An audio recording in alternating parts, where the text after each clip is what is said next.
Thank you very much, Dean. I'm going to give you a small intro here now. So, your name is Dean Blackwood. You're from Derry, based in Belfast, Northern Ireland. You're a long-standing environmental campaigner and former chartered town planner who spent years speaking up for the protection of land, water and wildlife in the Northwest.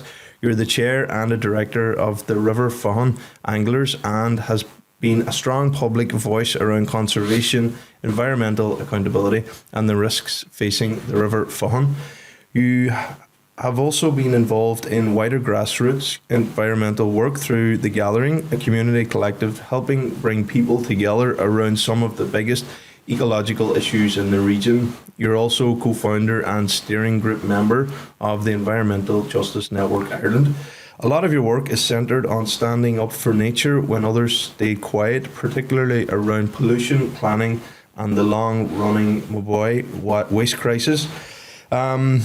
Please, if you also listening, please help and click subscribe. It helps the channel grow and me and the team are very grateful.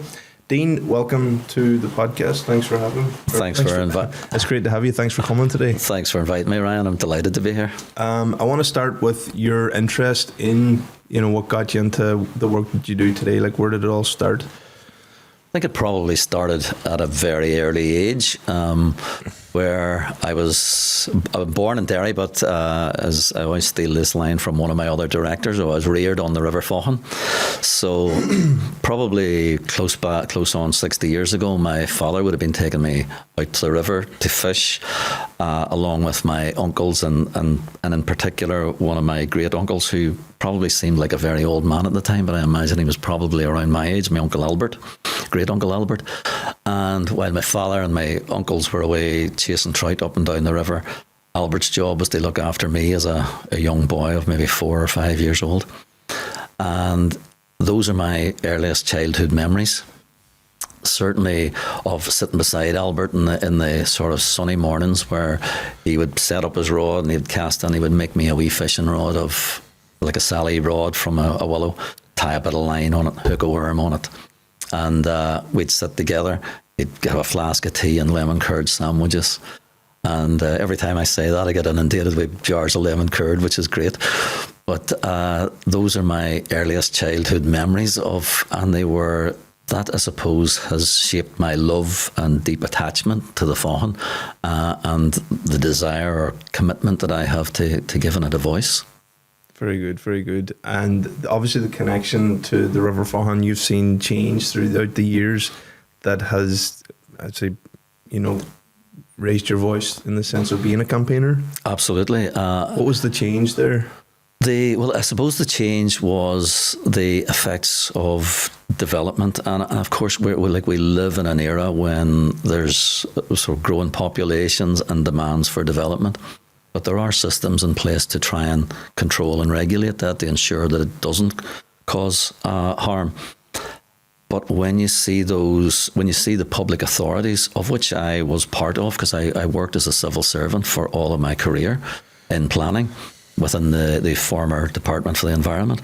But when you see those authorities turning a blind eye to large developments that are causing serious harm, you begin to question what real role do they play here?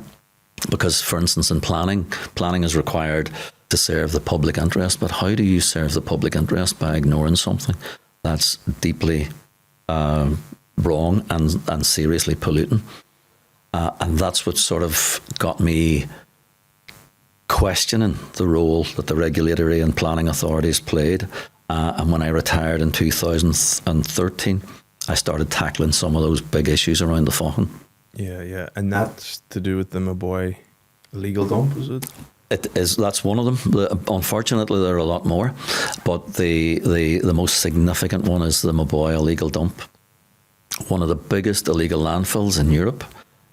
When you say illegal, like, was it? There was no planning at all. It was just people just dumping there. Yep. Nobody knew about it. Well, it wasn't people. It was organised. No, people did know about it, and this is the problem. What you had is two businesses operating there, and very often the government hide behind the fact that they didn't discover this because there were two legitimate businesses there, but there actually weren't two legitimate businesses there. You had a quarry firm that was quarrying, but they didn't have planning permissions for the quarries that the big holes that they were digging.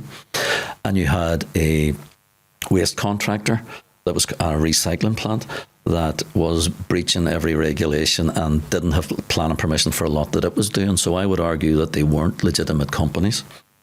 But what they were doing is, one was digging massive holes in the ground and making a lot of money out of the sand and gravel that they were quarrying without any permissions or without any environmental assessments. And then at the cover of night, recycling that was being brought in from a number of councils that were supposed to be recycled was being shredded, along with other waste, builders' wastes, some quite dangerous wastes, and then being buried in the ground close by the River Faughan. Many people thought it was a legitimate business because it was so much in the open that they assumed that it was properly regulated. We had our concerns from the Faughan anglers, and we actually raised those concerns first formally in 2008 and again in 2009, and our letters disappeared. There's no record of the government having actually received those letters.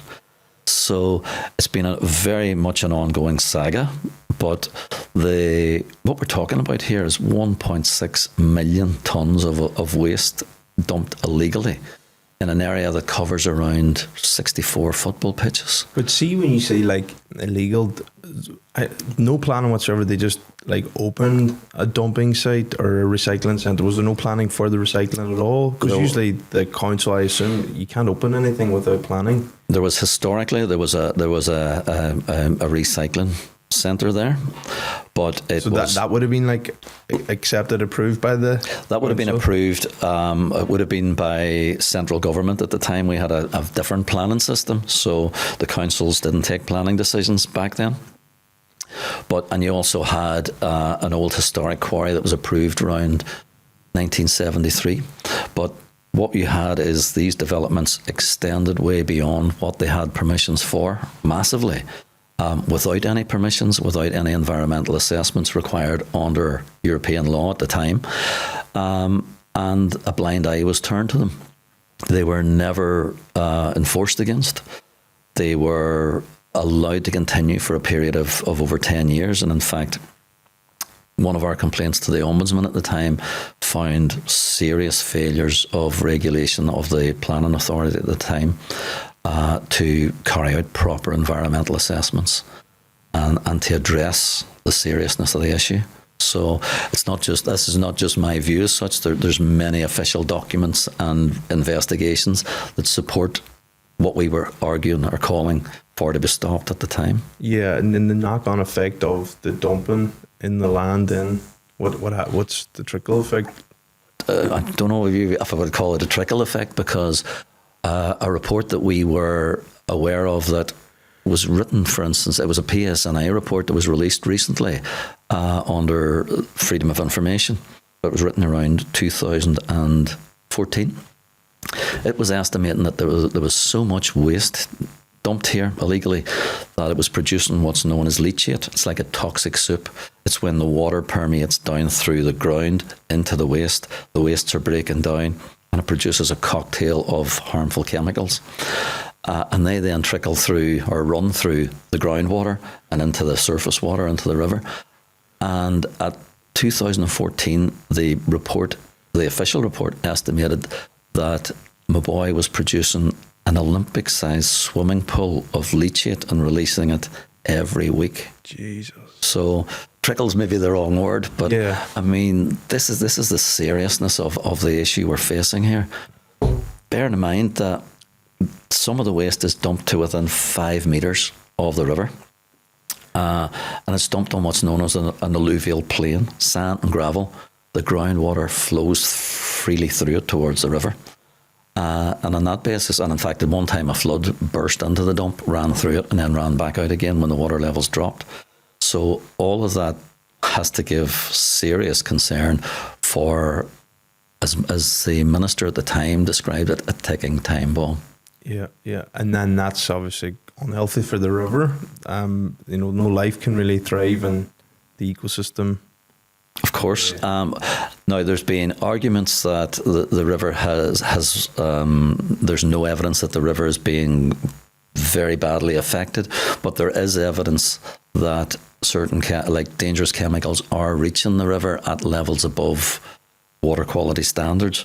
But the argument then that government uses, but once it reaches the river, it's fine because that's being diluted to an extent that it's not harmful anymore.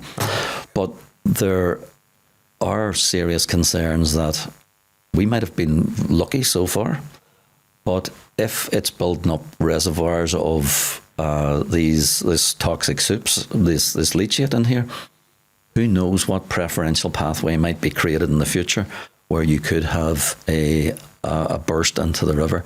The director of the Lochs Agency at the time said on BBC, actually, he said, my worst nightmare is that I get a phone call one morning and the river's dead.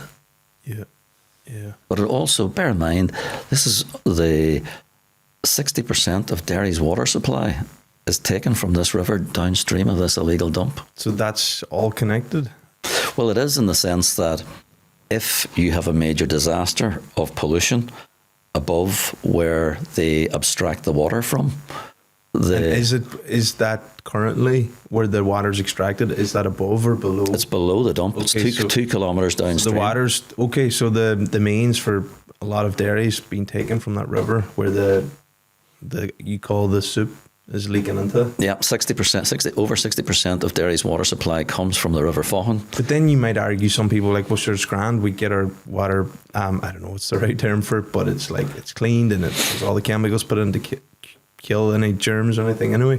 Well, that's true, and there is very regular testing. Anytime we go past the site at Mobuoy, if you look in, there's more often than not you see somebody in there taking water tests. They're done very regularly. But and yes, your water is treated, but having to treat contaminated water is extremely costly. So I mean, I wouldn't have an interest in drinking treated contaminated water. I don't know about you, but. Well, I suppose, I mean, I'm always very wary about I happen to live when I'm in Derry, I happen to live in an area that isn't supplied by the Faughan, which is strangely enough. But the fact is that there are knock-on costs for the economy and for society, in that if you're having to pay massive costs to clean up the water, the same argument for Lough Neagh, because of the amount of pollutants that we're putting into that. That's money that could be better spent on hospitals, on schools, on the housing crisis. Yeah, yeah. How do we as a society then prevent them things happening? And first of all, how did it happen in the first place? Because if planning was in place, is it just because the regulators are not looking, not visiting sites? I mean, how do we not know? Maybe more of that's going on as well. Well, no, we do know that a lot more of it is going on. As I said earlier, the Mobuoy is just a symptom of a much worse problem. So you're aware of more illegal dumping sites? Well, back in 2014, I wrote an article for the Irish Environment about Mobuoy, and at that time, I had identified that there were, I think it was over 20 other priority illegal dumping sites. But by the time that article came to be updated within a matter of months, that had gone up to over 30.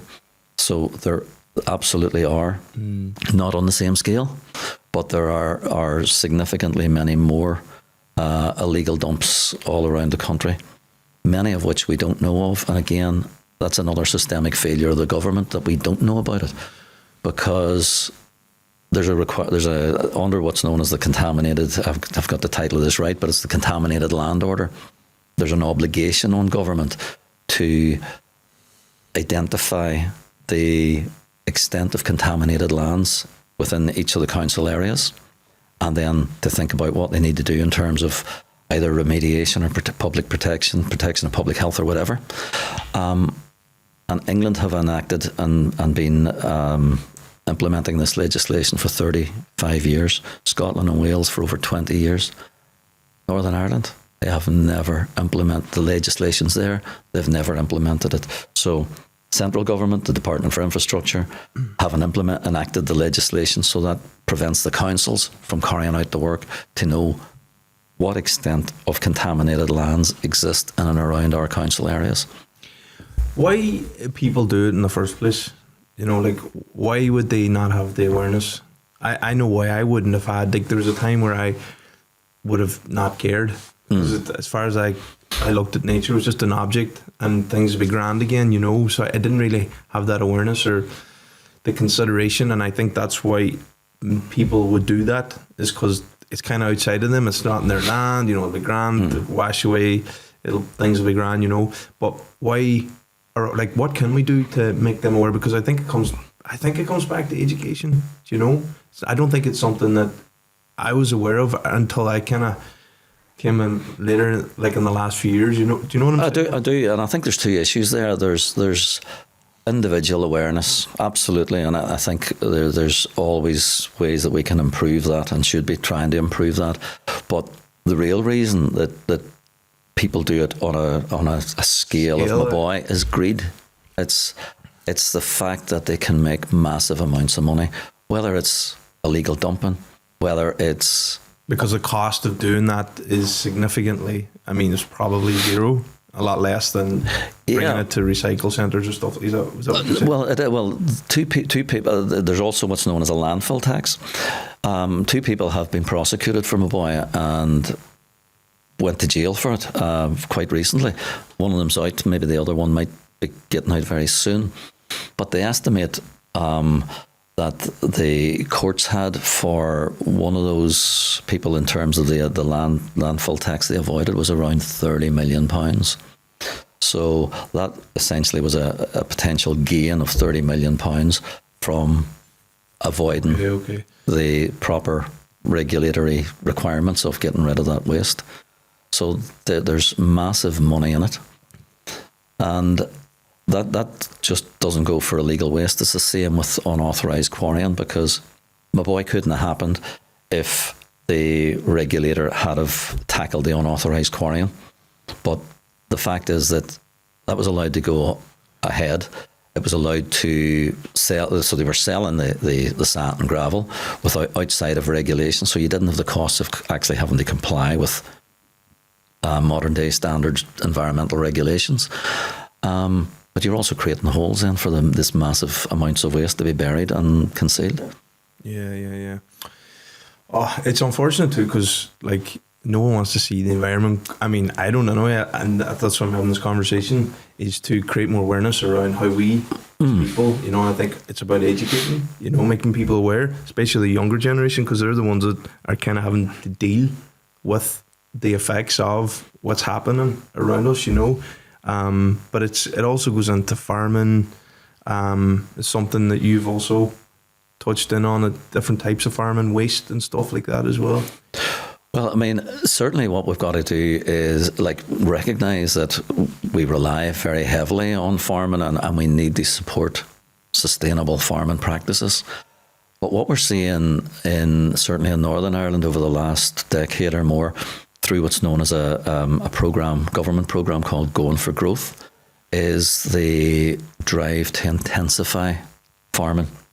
So what you're looking at is massive increases in the intensity of animals like chickens and pigs that produce massive amounts of waste.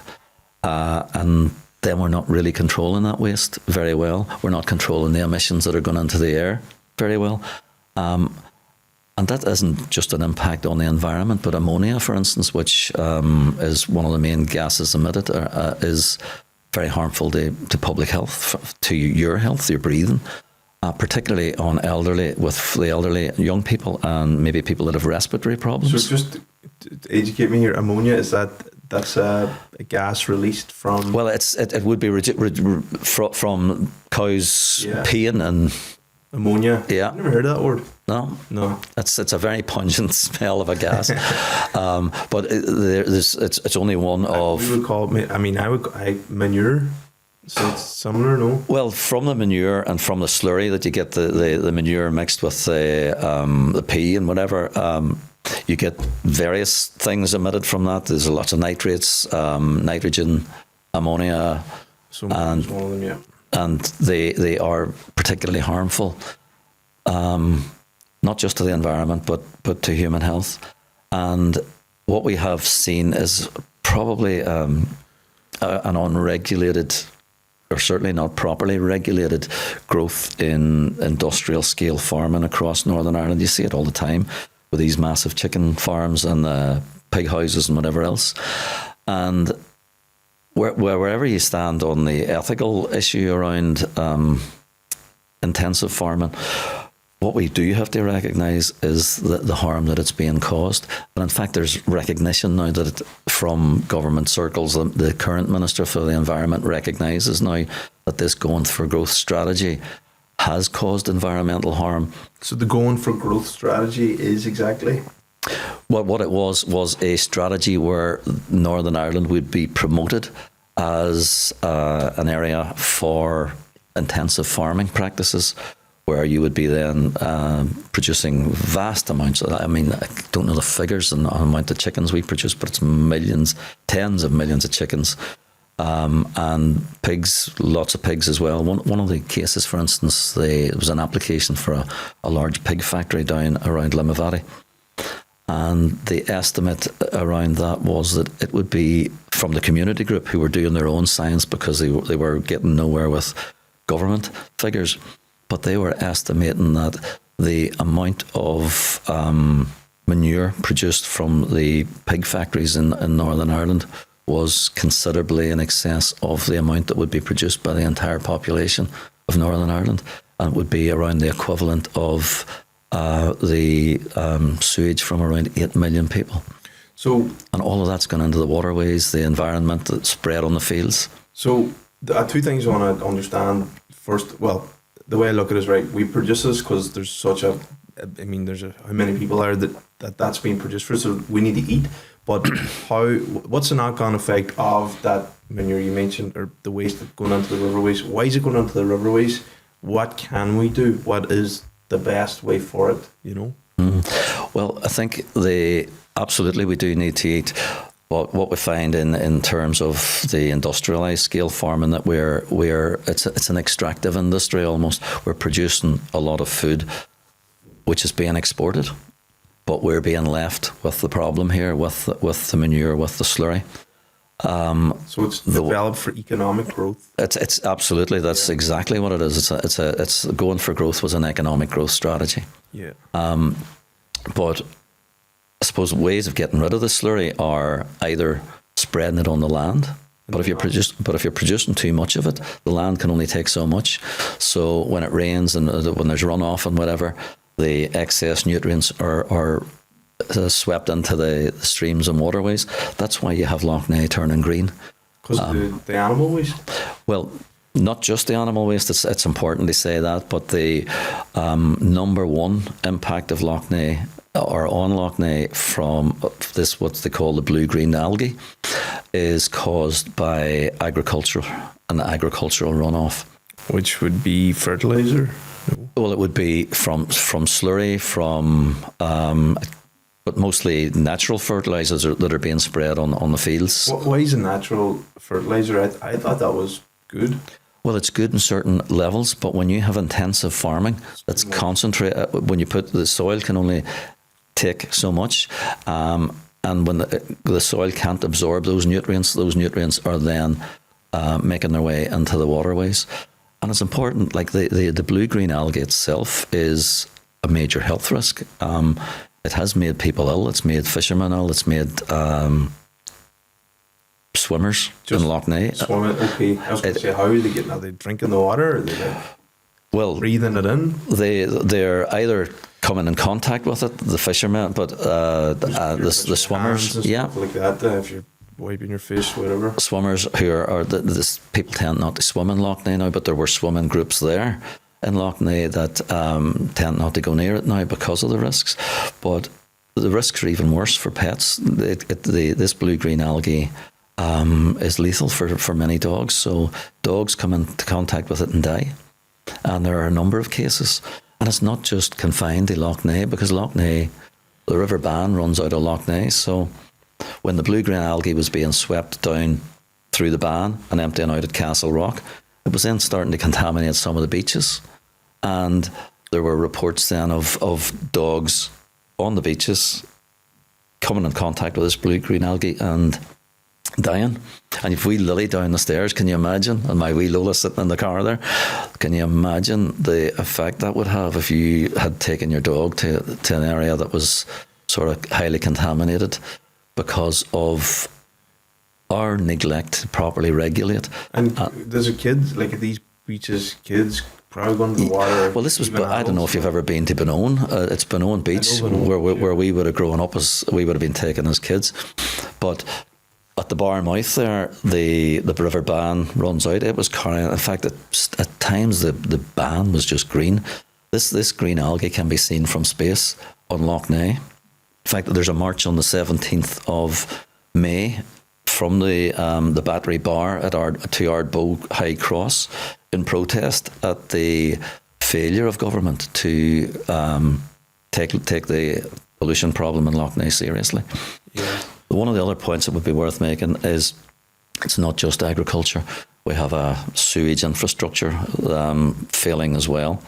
And that's the second biggest contributor to what's known as the eutrophication of Lough Neagh, and indeed many other places, where our sewage systems that are taking away the sort of when you flush your toilet or put stuff down the drain or whatever, have never been brought up to the capacity that they need to be. There's been sort of decades of neglect within government. So what we're finding now is that these systems are failing. And when they fail, they overflow and they release, and they're designed to do this, but they release untreated sewage in vast quantities at times straight into Lough Neagh, straight into the Faughan, straight into many other waterways. So that is also another major, that's the second most pollutant problem in terms of the blue-green algae for Lough Neagh.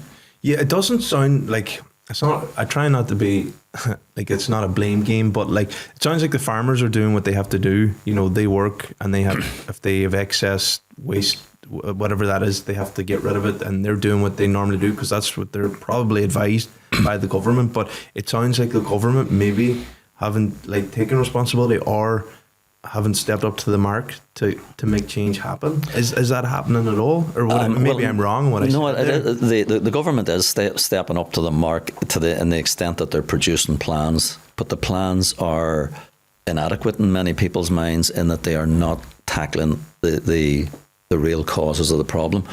Farmers, the traditional farmer or the local farmer tend not to be the problem. It's when you intensify that farming into these massive pig sheds and chicken sheds that produce these vast amounts of waste that either Northern Ireland isn't capable of taking, and there is an issue there as well around where it's going. Where's it going? Well, it depends, because there were two major fraud issues arose within the last 2 to 3 years regarding where either firstly chicken litter was going, and then secondly the capacity of land to absorb the slurry that was being spread, that was being produced from these intensive agriculture developments or factories.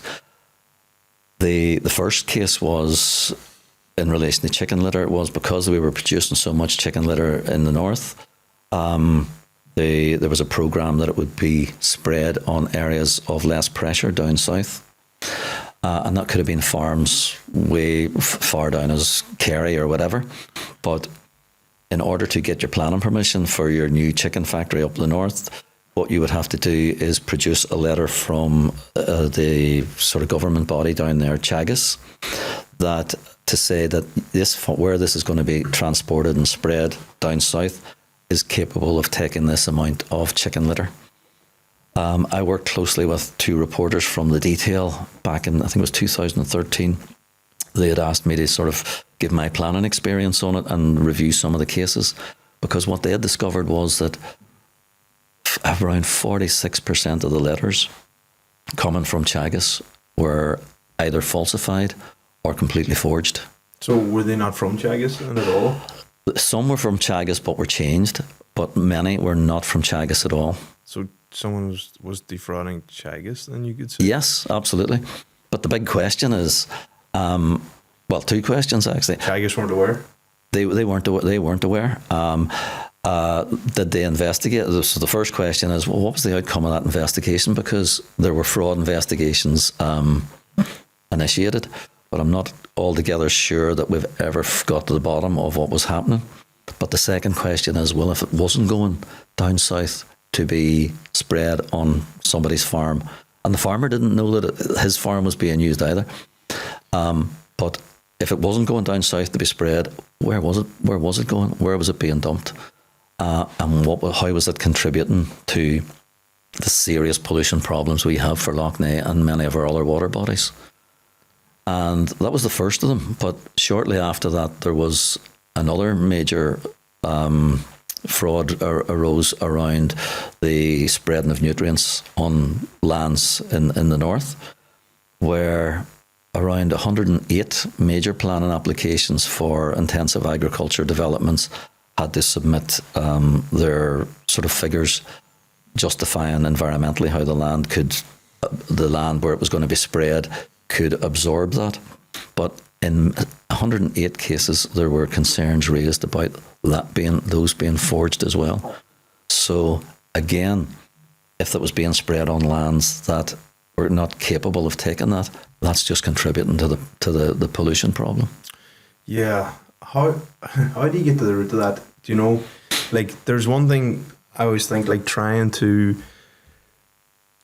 fix the problem or create change. Like, how do you create change for a society? Because this is going to be too late where we, say, pollute all the rivers and all the waterways and anything that we kind of have living in around us.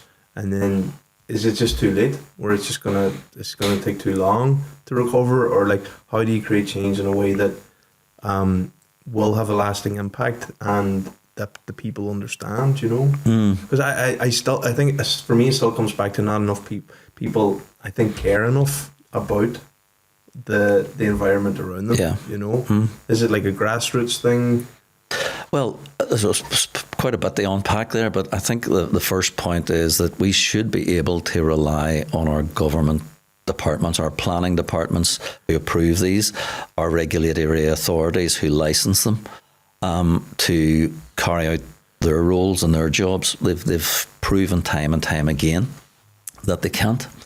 And on the point of is it too late or how long it's going to take, for instance, Lough Neagh, the state of Lough Neagh, if they initiated a proper remediation program now for the blue-green algae, it's estimated it could take at least 20 years. But the problem is that it's actually getting worse every year. There's no improvement. So it's actually getting worse. So there isn't any change. And that, I suppose that brings me on to the point you're asking, well, how do we create that awareness, or what is the solution? What I've been finding and what I've been seeing is successful, and where I take a lot of heart from, is how communities are stepping into the brink and taking on the role of the regulatory authority and trying to hold them to account. And they do that very often, not by cooperating with the regulatory authority, but by actually constructively agitating against them. Conflict almost, in the sense that the community citizens are educating themselves around either pollution problems, around illegal waste, around unauthorised quarrying. They're looking at the environmental regulations that apply. They're teaching themselves, educating themselves in those, and then they're taking cases either in the courts or before we exited Europe, to the European Commission, and even to what's known to the United Nations. And all of that is having a knock-on effect in terms of driving improvements. There's no doubt about that. But there is still a real reluctance within government to address the issues. And one of the terms that was used was a FOFO, fear of finding out. And I do believe there's some substance to this, that government departments really don't want to look at how bad the situation is, because they know that it's probably desperately more bad than what the public believe it is now, whether that's illegal waste, whether that's contaminated land. And by not, for instance, implementing the contaminated land order, well, we don't know how contaminated Northern Ireland is. By not implementing a piece of legislation called the Review of Old Minerals Permissions, we don't know how bad the harm is being caused by quarries that are operating outside of environmental regulation. All things that every other jurisdiction, whether it's England, Scotland or Wales or even the Republic of Ireland, have implemented decades ago and are actually even reviewing them for the second time now.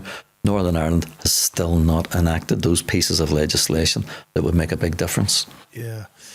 Well, is there any countries that you look at and you go, they're doing an amazing job in their regulation or in their management of, animal waste for food production? Is there anyone out there? I don't know, because it's not something I have looked at. I would be sort of, I can't think of how other countries do it. So no, that's probably not one I can really answer with any confidence, to be honest. Yeah, because obviously you're working in Northern Ireland and that's your area of expertise. But I just wonder, I'm sure there are countries, I would like to think anyway, ones that lead by example, That I don't know, sorry. Yeah, but I know you mentioned Ireland. They apply the regulations. I am aware of that. That they're more stricter, you could call it, or at least enforcing them. It's hard to know, because Ireland has a major problem as well with over intensive agriculture, and especially around, for instance, the milk production, where Ireland has had to apply to the European Commission regularly for what's known as a derogation, because the Ireland's still in Europe, whereas the north of Ireland is part of the UK still. So the Brexit has affected how regulation is dealt with that way. But Ireland has had to apply for what's known as derogation to allow the farming activities there to produce more damaging emissions and get greenhouse gases than Europe allows. So there's a strong lobby there in terms of promoting agriculture down south. But the environmental lobby down south would certainly argue, and I'm no expert on it, but they would certainly argue that by the European Commission giving Ireland a bye ball, it's building up serious problems for the future. In what sense? Problems? Water quality again, climate emissions. When you think of it, there are very few good quality water bodies in Ireland generally. The trend is always getting worse and worse. There isn't a water body in Northern Ireland that meets the sort of excellent water quality standards. When you say water body, do you mean like lakes, rivers? Lakes and rivers, yeah. Mm-hmm. And Ireland, you're aware of reports or trends that are saying that they're getting worse? Yes, every year? I can't remember the name of the report, but I actually read one very recently where it was basically saying that this is all downhill here. And there's groups down south like Friends of the Irish Environment, the Antashka, that are doing really good work in trying to highlight this. But they certainly are the same as in the north. Those groups are up against, environmental groups are up against very strong lobbies or pro-development lobbies. And when you have a planning system and a regulatory system that is geared towards promoting growth, the environment, and ultimately I think people's health and probably the economy as well is going to suffer in the longer term. Yeah, that's the thing. We do live in a society where, economic growth is number one. I think that's the world that we live in.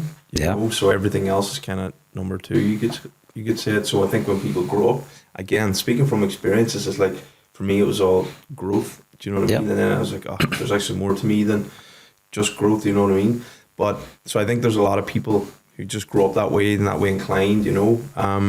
But then I also think that we as a species, we create things and then was like, okay, well, this is creating a problem as well. And it's like we're kind of always playing catch up. And I am optimistic. I would like to believe that, yes, we can, create change and we can fix this. But I'm also like, well, sure, maybe in 50 years there'll be new problems that we're not aware of today. Do you know what I mean? Of course. What's your thoughts on that? Do you know what I mean? Yeah, what does that look like? I don't know. I'm a glass half empty type of person, so I'm always a bit more pessimistic, and maybe just down through experience as well.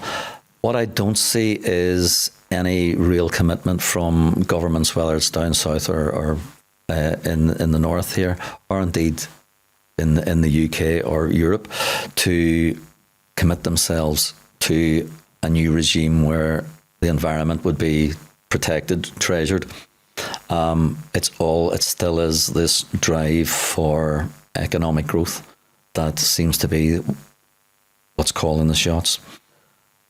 But where I really do have hope is where the communities are stepping in and tackling those issues.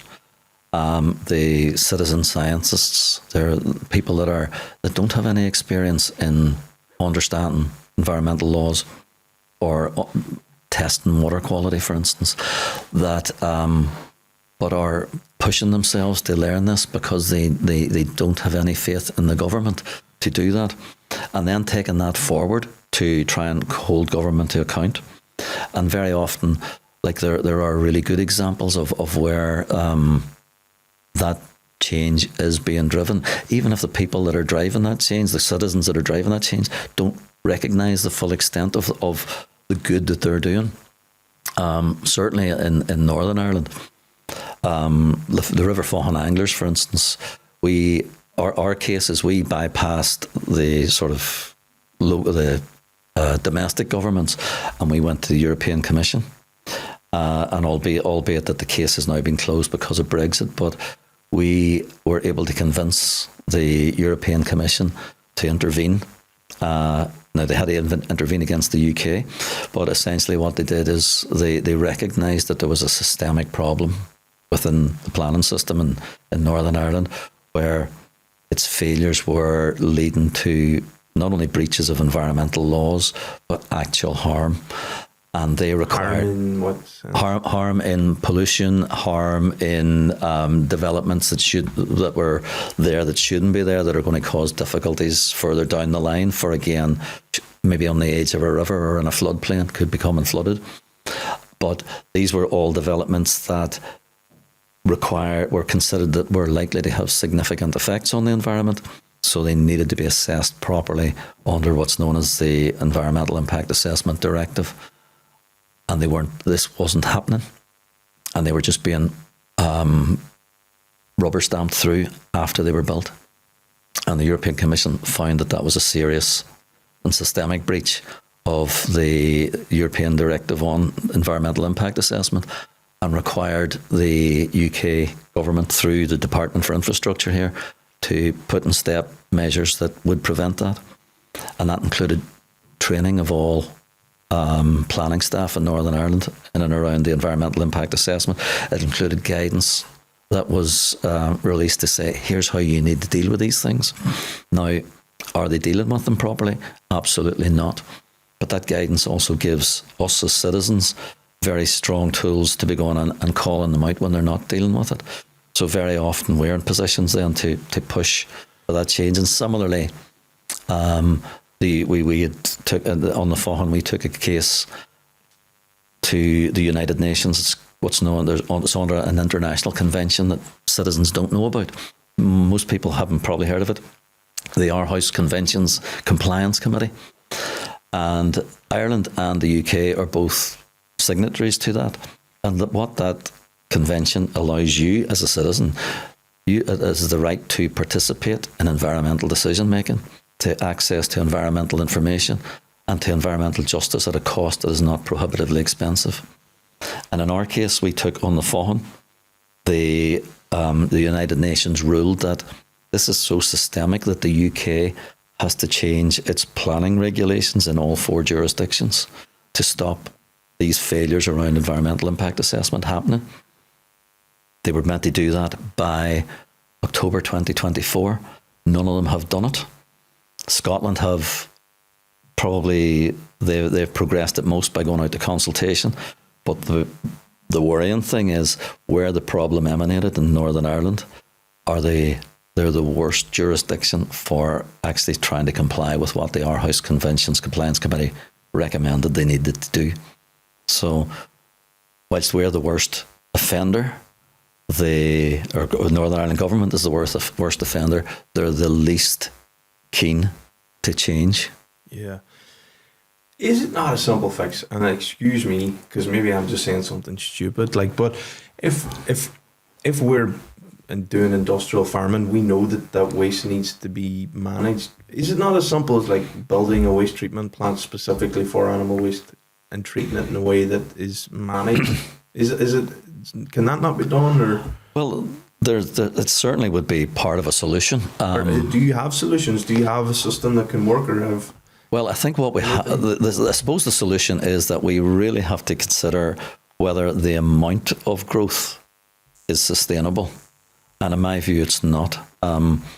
The fact is that the more and more we produce in Northern Ireland to export, the more weight, but what we're being left with the waste, so we're being left with a more and more bigger problem.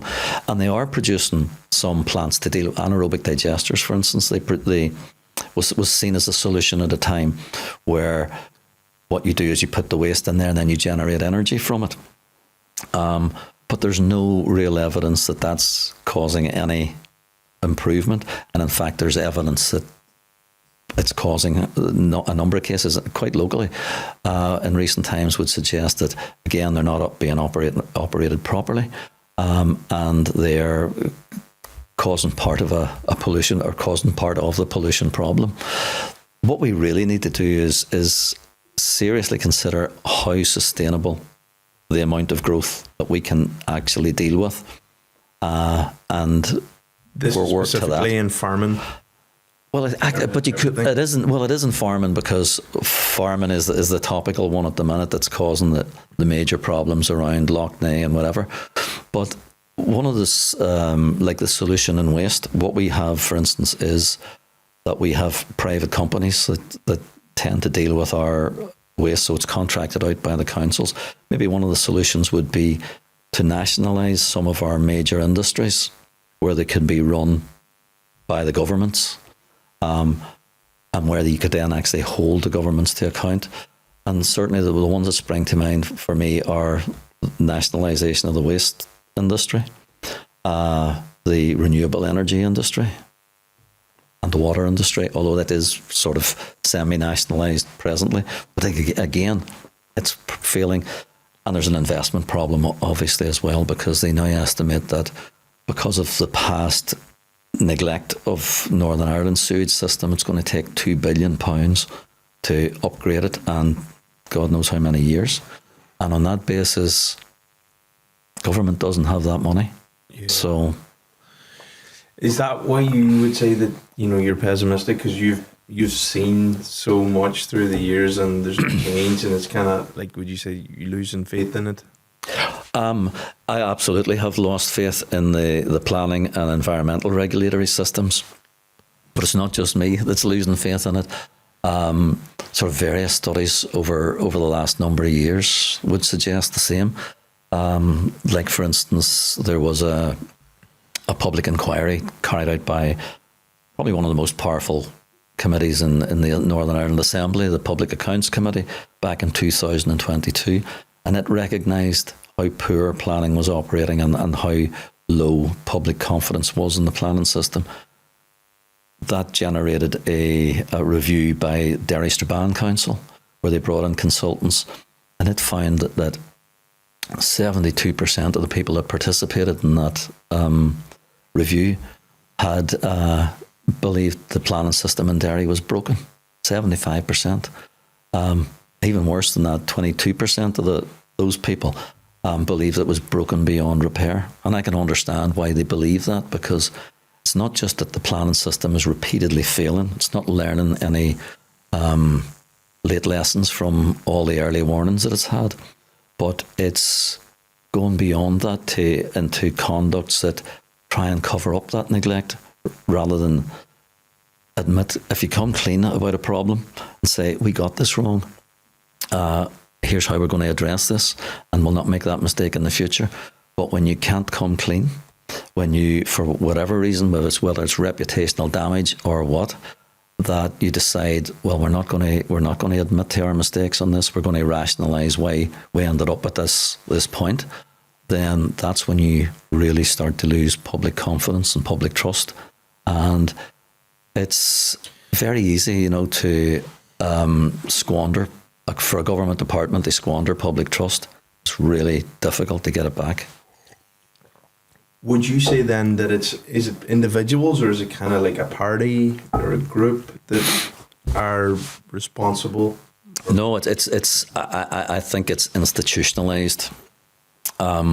It's how these organizations, these government organizations, whether it's in central government or whether it's local government like the councils, but it's like these institutionalized behaviours that have never been tackled, never been addressed. Nobody's ever been nobody's ever been held accountable, and over many years, those practices become normalised. And what's worse, I suppose, is when new people come in to those practices or into those organisations, they become socialised into the same way of working, to the extent that they may not even know that they're doing something wrong, because this is the way it's always been done now. Yeah. And there's nobody, in my view, that is capable of, no oversight body that seems to be tackling that systemic problem at a level where we're going to get improvement. The only people that are tackling it are local communities and ordinary citizens that see it happening and are no longer prepared to sit back and let the government continue. Yeah, so something needs to change in the setup in the organisation. But that can be really hard, I think, when it's would you say, like, it's an institution that's just kind of been the same. It's nearly like you need to reinvent a new body. Yes, and sometimes that new body gets invented, and it doesn't do any good either. But back in 2010, there was a review of the planning system again by the Public Accounts Committee, and it was damning, and it was basically saying planning system is failing, and you need to do X, Y, and Z to bring it back up to a level where it has public trust and it is operating in the public interest. You review that 12 years later, and it's every bit as bad. So I think the oversight bodies have to ask themselves the questions as well. Is that, well, if we made these recommendations for improvement back a decade or more ago, and it hasn't happened, did we do the right investigations, or did we carry out the right type of review? Because we're still now 15 years down the line, we're still in a position where the planning system or the regulatory system is systemically failing. So there needs to be certainly some reflection within the oversight bodies as well as to whether or not they're carrying out proper scrutiny at the outset. But I'll always go back to the point is that for me, the proper scrutiny now that is being carried out is being done by citizen groups. Many campaign groups that exist now only exist because of bad planning.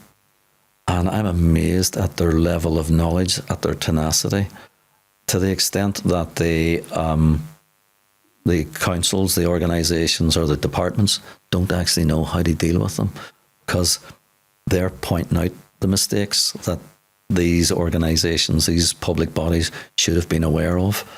And the fact that it's almost, I suppose in some ways you could argue that it's maybe paralysing the system, because when the public body realises its mistakes, it doesn't know what to do, because its culture is one of like a closed culture where they try and let's see if we can cover this up, and if we can't cover it up, we'll try and rationalise it, as opposed to just holding their hands up and saying, we made a balls up here, and here's how we're going to sort it out. But that's kind of like what governments generally are like.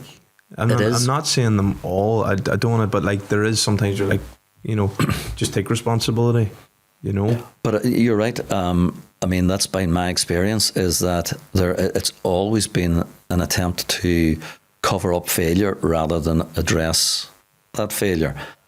That's been, whether it's in local government or in central government where I worked before I retired, that has been a pattern that I have seen.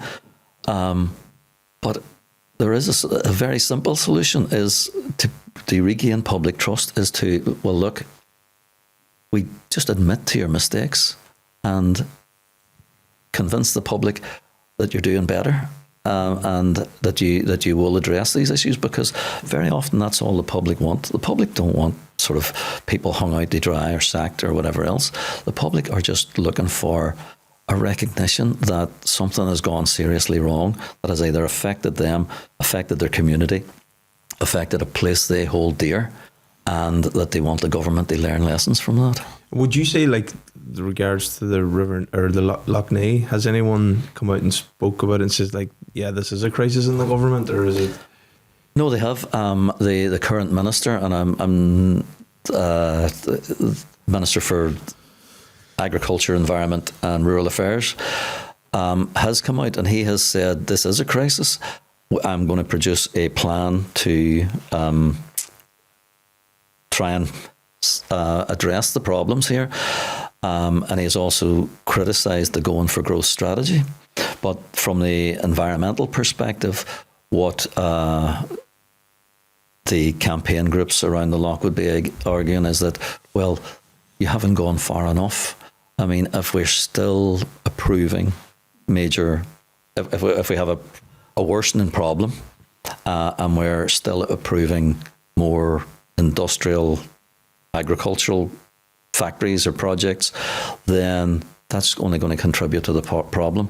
So do you need to take a step back and have a moratorium on any more major sort of intensive agricultural projects, not just maybe in the Lough Neagh catchment, but maybe in Northern Ireland, until such times as we see the full extent of the problem that we're facing here, and a proper way of addressing it, taking us out of this issue? It sounds like maybe like getting people like you in them kind of groups, or working for it. Do they exist? I'm sure there's good people in there trying to make change. No, and I mean, I do always make this point, and I made this point. We where the gathering was called before the Public Accounts Committee to give evidence back in 2022, which I was told is a very highly unusual step, that a community group was given the opportunity to come and speak to the scrutiny body that was looking at the planning system in Northern Ireland. And it's really interesting to see that their report that they produced, I think it had 9 or 10 recommendations, but I could see in at least half of those recommendations where we were influential in getting that change. Whether those recommendations are being properly implemented is another matter. But is there a start? I'm not convinced there is, because there certainly government would like to think there is, and government will always come with the approach of it's about collaborative work, and it's cooperation between the communities and us and the experts and whatever else.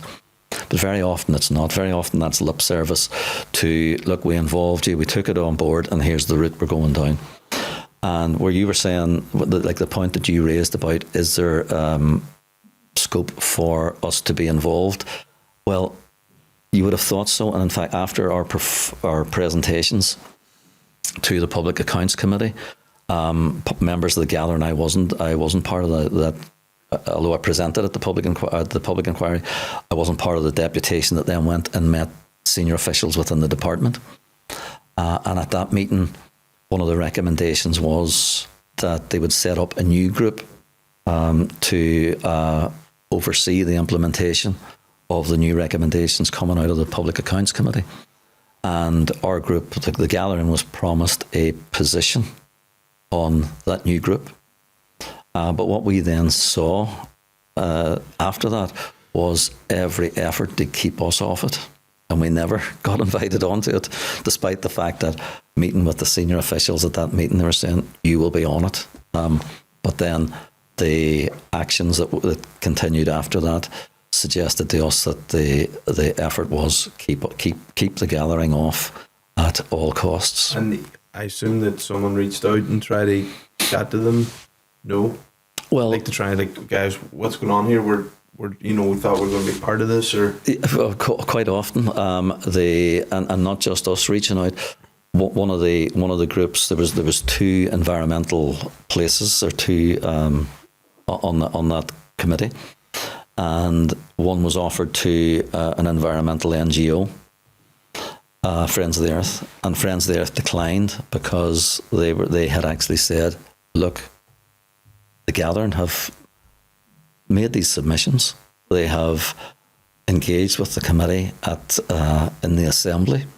The representation that you need to have is somebody from the gathering. So they declined on that basis. The department then went looking for somebody else. We were not again approached to. Why do you think that is? Because I do think what you're talking about is really important, that you have kind of more of a community collaborative approach, because they're the people who really are looking after it, I think like a joint decision kind of thing. I think it's because we would have been seen to be disruptive, that we would have exposed too many of the feelings. As we would have been, rather than being the compliant committee member, we would have been the critical friend, where we would have been calling out why the government is failing. The government, the department, for instance, in and around planning, knows where they're failing because we've been calling it out for many, many years. But they don't want to be officially told it in something like a committee that they've set up. Yeah, and so has they taken on anyone then as a partner? Well, they have. That committee has now run its course, but they took on two bodies. One was called Community Places, which is a local group advises on planning, but it wouldn't have the experience that we have in environmental campaigning. And the other was I think it was a climate-related group. Yeah. Would they not see it as a good thing, someone who's really proactive? I know you're talking about it being disruptive, but I mean, it kind of, maybe they want, as you said, someone or somebody that's more compliant. But is that, no, that's not really good that's not a good result either. It's not a good result. They need good advice, No, you're absolutely right, Ryan. The fact that, like, it wouldn't have been that we were going in there to hold somebody to account. But what we would have been going on there was with a real depth of knowledge as to where we felt the failures were occurring, and question why they were not being addressed. I don't believe the government are ignorant of that. They just don't want to be told. And by keeping us at arm's length, none of those issues get raised or discussed. Yeah. Well, I hope that goes okay and gets sorted in whatever context that is, Well, I'm not convinced that it has been, because what we're seeing already is, like, one of the recommendations that come out of the group, or come out of the Public Accounts Committee, was that, again, in the Republic of Ireland, you have what's known as equal rights of appeal. So if a developer makes a planning application and he gets refused, he can appeal that decision. If he gets approved and you have objected that for a valid planning or environmental reason, you can actually appeal that decision as well. In Northern Ireland, you don't have that equal right of appeal. And one of the recommendations for the Public Accounts Committee was for the department to give consideration to introducing that equal rights. Now, there's an interesting analogy there too, because we call it equal rights because we want the equal rights to the developer to appeal. But every time we call it an equal right, the department use the term third party. So, and it's easier to deny a third party their right than to deny somebody their equal right. So there's a play around words there as well, but we call it equal rights, and what we wanted was equal rights of appeal. The recommendation was that the department consider introducing that. That was one of the recommendations of the Public Accounts Committee, but that has been dismissed by the department. So we still don't have those equal rights. So it suggests to me that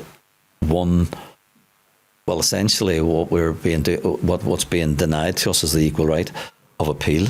But the fact is that suggests to me that the department is less interested in delivering on the public interest, which is what planning is supposed to do, and more about the private interests of sort of bigger businesses, because they would certainly be opposed to that introduction, because it would call their decisions, their approvals into question. If I was, or anybody was able to challenge a planning permission that was granted as opposed to a planning refusal. Yeah, fair enough. I think, so for me, like, when I think about it, I would be someone who, I'm all about growth, right? As an individual, personally, in whatever context that is, and if someone wants to, explore an opportunity. So there's that side, but also there's the side of, like, can we do things in a conscious way or a good way that has a good effect around the community and the environment? But how do you find that way that, because I think we do want the economy to thrive as well, because everyone benefits. So, like, how do you find the middle ground there? Well, I mean, I think the word is sustainable. I support growth as well, but it has to be sustainable. There has to be some vision where it's further down the line, it's not going to cause a serious impact on either public health, on the environment, or in fact the economy itself, because bad decisions can reflect badly. It can be made for economic reasons, but they can very much reflect badly on the economy if they're not made right. I suppose the ground is that there's always these arguments that the planning applications, the decisions, or the regulatory permits or whatever are all being assessed, and that they're taking these issues into account. But our experience is that they're not, that because the system is failing, many of these things are being pushed through without proper consideration. The data centres is a classic example. In the Republic? No, and the data centres in Derry Strabane Council actually are a classic example, because, again, I wouldn't be opposed to the growth of data centres, but they have to be regulated. But when you, as a planning authority and a planning committee, grant something that you don't know the energy consumption, that you don't know the amount of emissions that it will give rise to, you don't know that the cumulative impact that individual development is going to have when you consider it along with all the other ones that are being approved, then that's a serious failure. That's not sustainable, because that'll build up problems for the future.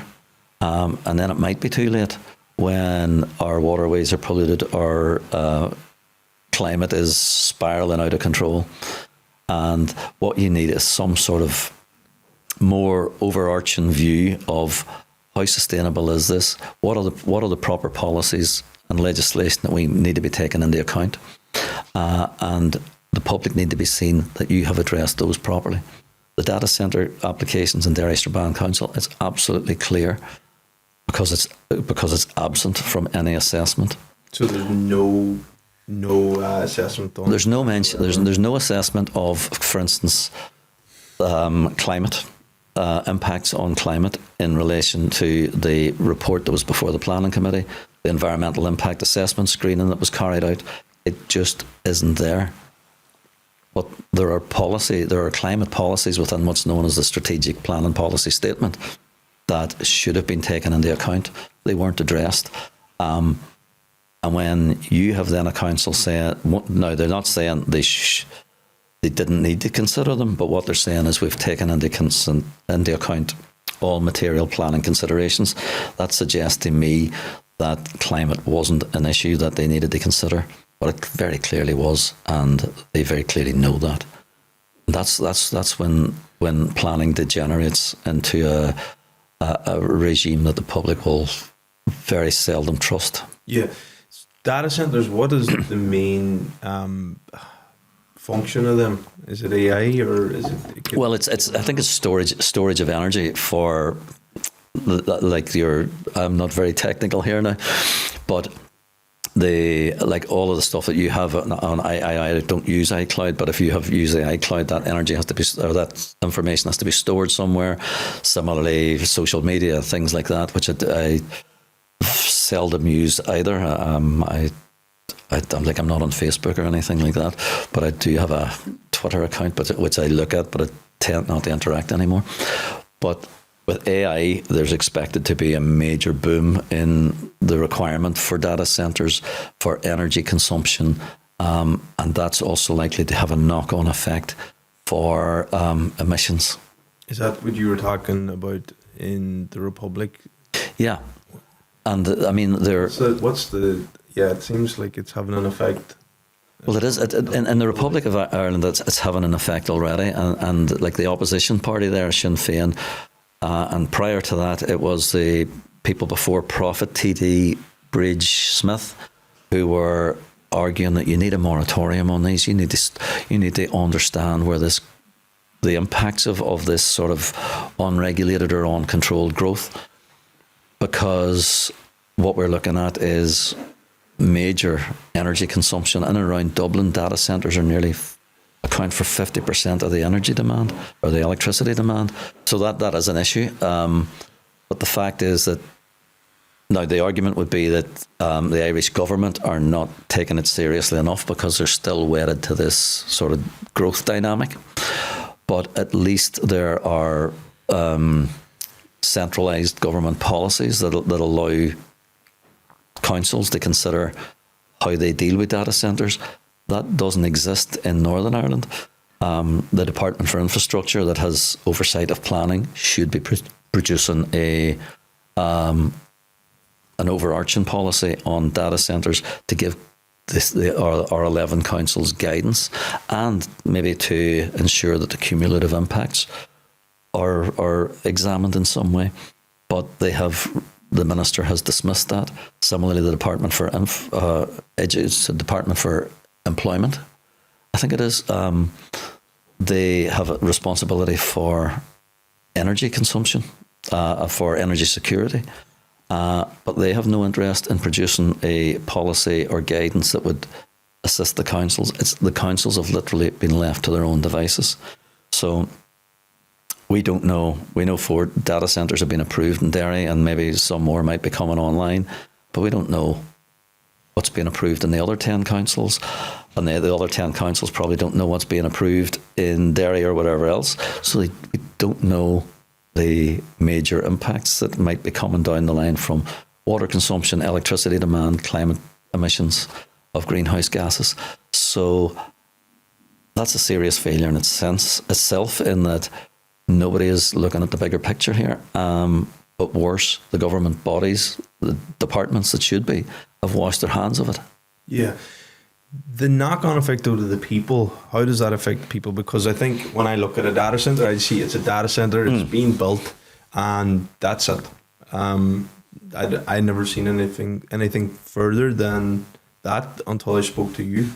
Well, if it's causing major issues in terms of energy or electricity demand, that can be having the knock-on effect on other developments being able to come online, and there have been reports down south on that, about how it's actually now impacting on the delivery of housing and social housing. So that's having to wait. So yes, because the data centres are taking all the electricity. Yeah. So the fact is that people are homeless people that don't have a home are not getting a home simply because they haven't got the supply that's needed for the electricity. The same we might see happening in relation to water, because these are vast consumers of water. The ones in Derry are actually air cooled, but most data centres that I know of are major consumers of water, and there's issues there as well, because very often that water is being brought in, but it's being released at higher temperatures, and that can cause sort of changes in the aquatic environment, maybe impacting life there, or sort of encouraging the growth of algae because you have higher temperatures. But you have vast amounts of greenhouse gases being emitted from these as well, which is potentially worsening the climate situation, and nobody seems to have a grasp of this, and certainly in Northern Ireland. Yeah, the greenhouse gases, and that's like carbon. It'll be carbon dioxide, mostly emitted from the data centres. We do have worse, like the agricultural one, the methane, and I suppose many others as well. But all of them are contributing to the global warming crisis. Yeah, I just feel like that I don't even know how to comprehend all that. No. Do you know what I mean? It's just like, I don't know. It's just But you so shouldn't vast, like, you know. But you shouldn't have to, because there are government policies written in about how we meet our climate targets. So we know how much carbon we should be producing maximum, and if we produce that amount or less, then we should be contributing to the climate. Yes, both sustainable climate. Both North and South have their respective climate acts, which set targets, and I think the first target is 2030 up to 2050, about reducing the amount of greenhouse gases to delay, if not, because it'll certainly not stop climate change.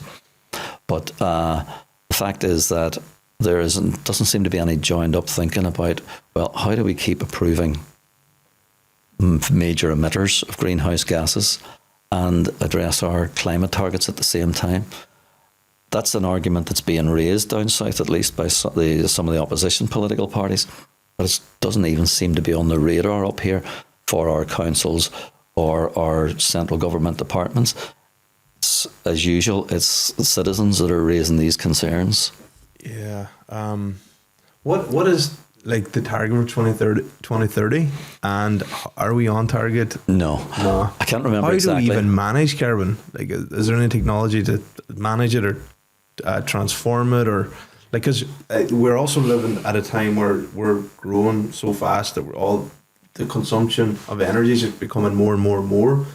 So trying to produce less carbon, how is that possible? Well, you're asking the wrong person. I'm not very scientifically minded at all. But I suppose the drive is on reduction, and there obviously will. I mean, I always worry that we seem to have this sort of false sense of security that we're going to rely on somebody will come up with a solution at some stage that will sequester all this carbon and we'll all be fine. But that hasn't happened yet. And if it hasn't happened now, it's because it's probably a very difficult solution to meet. So what we're probably better at trying to do is reduce carbon. And that can be even down through energy efficiency. For instance, if you're insulating homes, you're using less energy, so therefore you're producing less carbon. But where you have what's known as major emitters of greenhouse gases, like the data centres, that are not being put into that equation, then it's anybody's guess as to how you meet those targets. But as I understand it at present, is that neither the Republic of Ireland or Northern Ireland are anywhere near to meeting those reductions for 2030. Yeah, that definitely on my scope. Something I'm interested in learning about. But I sometimes don't even know what to believe, Dean. I just don't know what's true and what's not true, because there's so much information out there. Yes, the planet's heating up, but then there's also people saying that's not true, and then that's being said because it's I think it's to drive economic growth because people can profit from it. I'm not saying either's true. I just don't know what they believe. Is that a good thing or a bad thing? Do you know what I mean? For me, it's probably a bad thing in the sense that like the 99% of climate scientists are in agreement that the world is warming up. It's accelerating as we move forward. That I do believe, right? I do believe the planet's heating up, but then there's so many other people saying that, but the planet also goes through cycles where it heats up and it cools down. And are we going through a phase of it heating up as well? Well, I suppose the real issue is how much of it is human made, how much of it is caused by industrialization and growth. And again, I think most scientists argue that yes, it is being driven by human activity. Of course, there are always those opposite on the opposite side that make a different argument. But it was really interesting, a piece of study that I was doing not so long ago, where it was looking at the tobacco industry back in the 1950s and 60s, where they employed consultants or a big corporation to create doubt in people's minds. And in fact, one of the heads of the tobacco companies said that it came out with a statement, "Doubt is our product." So what they were essentially doing is try and keep people thinking that it's not a problem, that smoking isn't bad for your health, it won't give you cancer. And what was interesting was that the big organisation that was employed by the tobacco companies to promote that message is the same big company that's been employed by a lot of the big the oil industries to promote the climate change myth, that it's not the human made. It's not the human made narrative. It's not the. I had a word there, but I'd forgotten it. But it's, I suppose, what they were arguing is they're there to create doubt as well in people's minds that, look, there are other things that are causing climate change, and it might be this cycle or whatever else. But the fact is that it was interesting to me that it was the same company that was driving the sort of doubt around the harmful effects of tobacco, to do this, that we're now driving the. I don't, but it wouldn't be. I can't remember it. I do have it. Absolutely do have it. But it was written. It was an academic paper written by climate. To create narratives that create doubt in your mind, in my mind, in citizens' minds that, well, maybe it's not. So as they can keep on sort of producing greenhouse gases, keep on relying on fossil fuels, whatever. Right.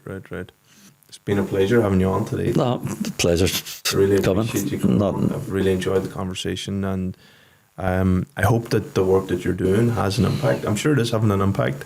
I believe it is, but it's not. Well, it's not just me doing it. Yeah. What we're seeing, particularly through the gathering, is that they are having impacts. And we did a wee study a number of years now, but it was called Hidden Successes, because what we were able to do, and it was mostly around planning, but what we were able to see is the campaign groups that are involved with the gathering. And I mean, like, we have around 60 affiliated organisations. It was never the gathering was never meant to be like that. The gathering was meant to be a lobby group to keep pressure on government about Mobuoy. But so many other people came with issues around planning and with around environmental regulation that we now have around 60 affiliated groups, some just set up to because of the effects of bad planning on their areas or whatever, and many more sort of individual campaigners. But from the individual campaigns, I was able to get a feel for what they were campaigning on and giving some advice on and whatever. But what I was also then noticed is that we were taking minutes from government meetings, which we pushed to get published because they weren't being published.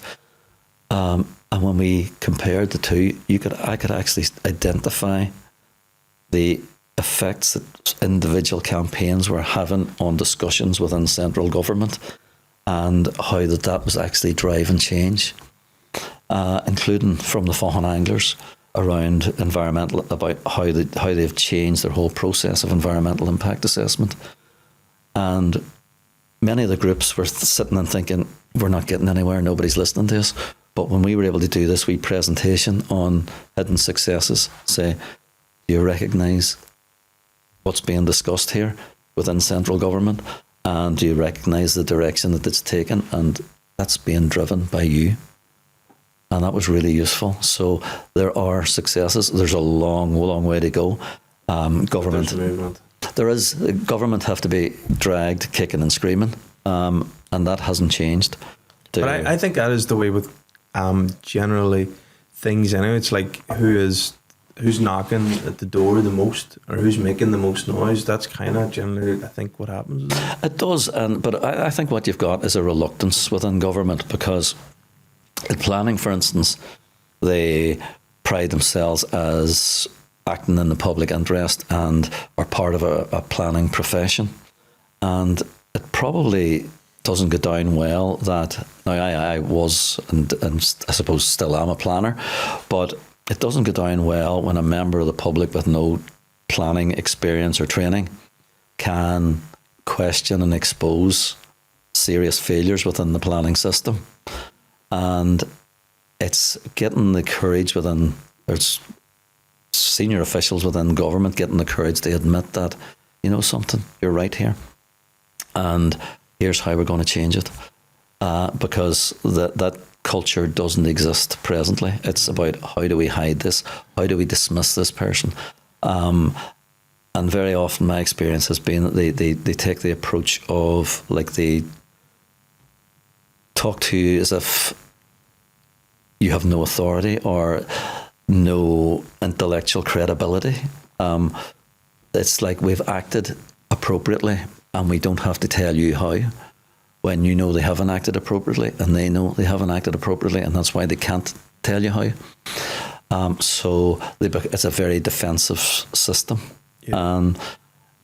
And some might argue that conflict then just sort of creates that defensiveness or worsens that defensiveness.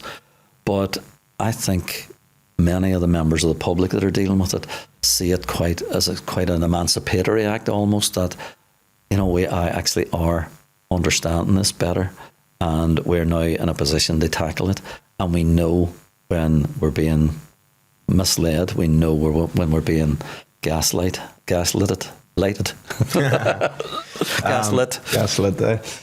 Well, I think it comes down to the individual too. Someone, and I know them people definitely do exist. It's someone who is willing to take responsibility, but that is them as a person. Because if you bring that kind of person into that, say, I don't know, group, community, yeah, they might be led to be someone else, and then that's up to them to decide, well, I don't think that's a good approach, because then they're having to change their values.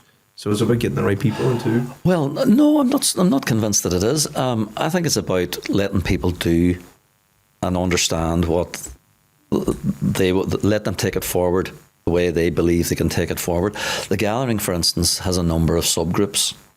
And you don't have to be a member of that subgroup. You don't. When I'm talking about, I'm not talking about people in the government. Oh, you mean? No, like, you know, when you're trying to collaborate with them, I feel like working with someone who has the values of maybe taking responsibility. Because if there's someone who generally doesn't in life, they're kind of going to, you know, it's.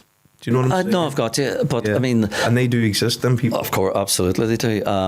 But government have strict codes of conduct as well. Planners have professional codes of conduct, which require them to act in the public interest, which require them to be transparent, which require them to be open and honest, require them to correct their mistakes when they're pointed out to them. Mm-hmm. It doesn't happen in practice. Yeah. And there's no reason why it shouldn't, because I think it's getting the message across to the government departments that the public will trust you more if you're open and honest with them, rather than.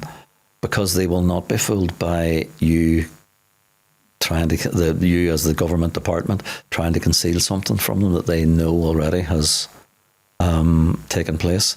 And from that perspective, that's where I am really heartened, because the level of citizen knowledge that the gathering has been able to impart or empower people, empower groups, and allow them to go their way forward. Like a really good example of that was, because of the issues on the Faughan, I needed to understand environmental laws more.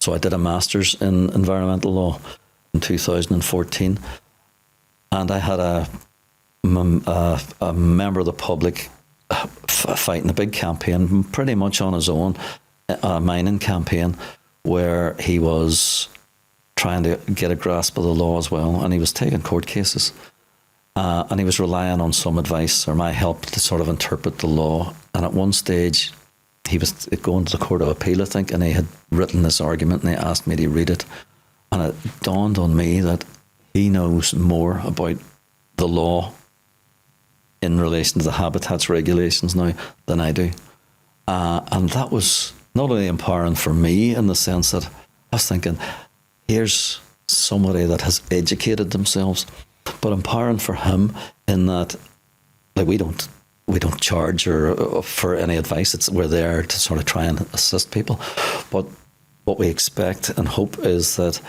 that person will now impart that knowledge to the next campaigner, and it does work really well. So we can speak with a collective voice that is much more powerful than individuals being isolated and up against government. Good work, Dean. Thank you so much. My pleasure. I really hope this conversation has an impact with the work that you're doing. I admire the work that you're doing. Keep it up. Yeah, there's no stopping. Yeah, no, good work. So if people want to reach out to you, I know you're a member of many groups. Is that possible? Reaching out to me directly, no. But what I would encourage them to do is get involved with the environmental gathering, because I don't use social media. I'm not very IT savvy at all. In fact, as you noticed today, I've even forgot my phone. But the fact is that we do have a Facebook page. It's the Environmental Gathering. We do hold events. We do have subgroups.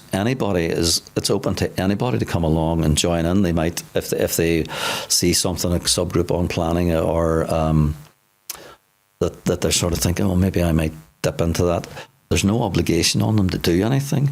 But what it does do is it puts them in contact with other people that are experiencing the same issues, and they can gain from their experiences. We also hold sort of public events. The next one is the 20th of June. You're very welcome to come along. It's actually a Silverbrook Mill outside Dunnamana, County Tyrone. It'll be a day of events, talks, music, camping even. We're camping down by the river. And it is interesting, and we usually get quite a crowd. The last one was in Mobuoy, and we had probably well over 150 people there. So it is an event in itself, and it's good crack, and some good folk musicians come along and play for free. So good stuff. Good stuff. Dean, thank you so much. My pleasure, Ryan. Really enjoyed it. Wish you all the best with everything. Thank you. Thank you.